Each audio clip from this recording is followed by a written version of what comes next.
د نیوز فرشین لیدونکو السلام علیکم ستړي مشه په موکړه تازه لاندو مهمو خبرونو ته د طالبانو نوی بندیز د نارینه او ښځینه محصلینو پر ګډو علمي غونډو بندیز ولګید. په مکتوب کې خصوصي پوهنتونونو ته امر شوی چې محصلان حق نه لري د خپل فرعت مراسم اړوند پوهنتون سره له همغږۍ پرته تجلیل کړي.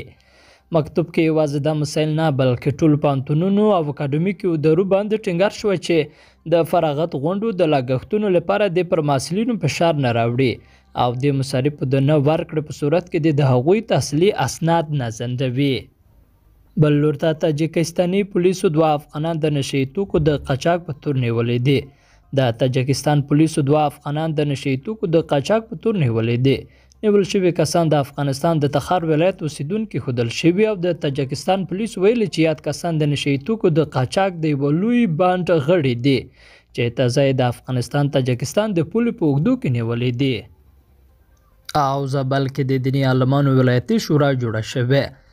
زابل کې د دیني عالمانو ولایتي شورا جوړه شوې ده. باختر اطلاعاتي اژانس ویلي د اسلامي امارت د مشرتابه د فرمان له مخې په زابل کې د دیني عالمانو ولایتي شورا په رسمي ډول فعالیت وکړ. سرچینې زیاته کړې چې د دیني عالمانو یاده شورا د رئیس مرستیال او مالي او اداري مسؤل په ګډون 20 غړي لري چې 3 غړي قومي مشران او مخور دي. د افغانستان اسلامي امارت وړاندې د دیني عالمانو د یوې لویې جرګې د رامنځته کولو خبره کړې وه.